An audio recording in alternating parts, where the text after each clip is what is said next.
Morning, motivators. I went on a ride the other day, listened to a podcast. You might have heard of it. There's a guy named Joe Rogan, something along those lines.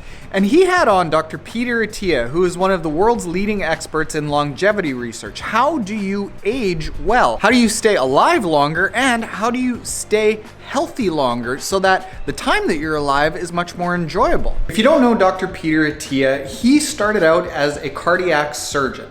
He has a background in mathematics, so at one point he ended up leaving and going into investment banking and finance. Has a really big background in crunching data, crunching numbers, analyzing studies, and sifting through data to come to conclusions. Found out that he's genetically predisposed to having heart problems, and with the understanding that the number one cause of death in adults is from heart failure, he started looking very deeply into how do you reduce the chance of heart failure, which then expanded into how do you live an overall better life. He now has a practice where he consults with people privately, taking care of their lifestyle, of their strength training, of their cardiovascular training, of their overall health. And he does so with this background of what does the data show us in mind. It's been really interesting to follow him because he is so data-driven that over the course of just 3-4 years, he's even changed what supplements he takes, how he approaches exercise. And that's why I am so intrigued, because I want to know what the data says. What is he actually doing day to day? And now we know. So let's dive into what the podcast actually said. I think exercise is the single most important longevity drug we have, bar none. Like if you said like, I want to go deep down the rabbit hole of living longer, what do I need to do? It's like a super well-crafted exercise program that is geared towards strength, muscle mass, and cardiorespiratory fitness. So it's super general to just say, well, you've got to have strength, muscle mass, and cardiorespiratory fitness. I knew that that's what he believes in, but I didn't know what he actually does. So I do my 4 days a week. I do 4 sessions a week of the 45-minute zone 2. So that's I'm titrating my wattage to keep lactate at 2 millimole.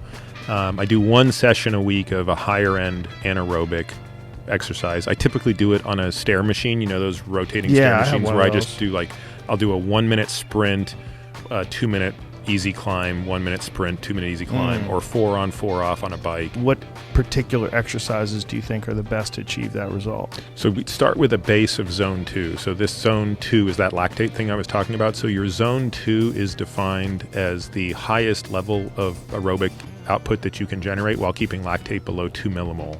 So I think a bike is the easiest way to do this because stationary just because you can keep it steady state. When you're on the road, you're all over the place. So if you're on like a stationary bike, and also wattage is such an easy metric for people to understand. So how many watts are you putting out, right? The first thing we would do is say you probably need to be doing at least 3 hours a week of that zone 2, which is building an aerobic base. So 4 45-minute sessions at zone 2, constantly driving it up. And honestly, 1 session of VO2 max training per week. So from cardio standpoint, the vast majority of what he's doing is zone 2, exactly what we've been talking about. Whether you use the MAF method or your aerobic threshold, or we use the Carnivin heart rate method, a low intensity training zone, keeping your lactate levels low so that your stress hormones are nice and low, but then 1 little session of a pop of really big intensity. If we're just talking hard in that really intense kind of training zone.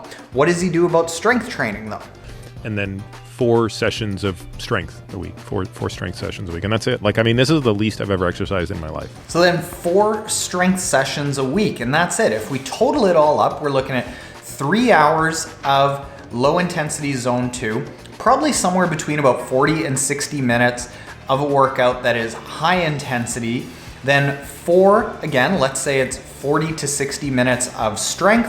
So somewhere around 8 to 9 hours of work, largely focused on low intensity training and strength training with just a little pop of intensity is what he does for health, longevity. And if you look at him, he's a super fit guy. He's not just somebody who writes about this stuff. But how do we translate this sort of thing to those people that want to do endurance sports? Well, oddly enough, I didn't plan on this, I didn't know this, but it mimics a lot of what the motive method is. Let's explain. Broadly speaking, when people aren't training for a specific race, so outside of 3 months before most races, we're recommending that athletes train somewhere in that 8 to 9 hours of maximum total training throughout the week. Past that point, you start getting diminishing health returns, diminishing performance returns. So just keep people up at that 7 to 9 hours sort of a week, which is going to keep you healthy and it's going to keep you ready to go and do any sort of endurance event. Within that 7 to 9 hours a week, we're spending the vast majority of the cardio training time at a very, very low intensity, at that zone 2. We do have 1 or 2 sessions of high intensity, but it's not a huge amount. It's 15 to 60 second bursts, so you're not spending a ton of time with very high lactate levels, with very high stress levels. This is going to keep the body's ability to move quickly, to recruit a whole bunch of muscle groups, to actually go and fire really well by just having those tiny little bursts. So you're gonna have that nice base of low-end cardio aerobic fitness, and then the ability to push really fast when it's time to move fast and start doing the fast training for the race. But during that 7 to 9 hours of training per week, when people are outside of a race-specific training plan, I want them to load up on strength training. So during this period, we recommend as much as 4 strength sessions a week, being about 30 minutes in length. I recommend 3 of them as actual strength sessions and 1 as a yoga session, because I do believe that mobility makes a big difference, being able to bend and twist in different ranges of motion. The super interesting thing about this is that I didn't come up with the motive method based off of what Peter Attia or really anyone else has said, but what I've experienced is that the more you go down the rabbit hole of PubMed and looking at research reports, all signs kind of point to the same thing, that if you want good performance and you want to have health at the same time, you need to spend a fair amount of time doing strength training, a fair amount of time doing low intensity training, and then a tiny little bit of time at high intensity training. But the endurance sports culture and what most coaches give is unfortunately workouts, lots of intensity. Let's challenge you every single day. And then when we come down, we'll come down just a bit, maybe give you a rest when you need it. And that is not good for performance and it's not good for health. If you want an endurance sports training plan that accomplishes all this, our app that you can try at app.mymotive.com is what this is all based around. It's how do you get to your races and accomplish all these goals and perform really well while staying healthy.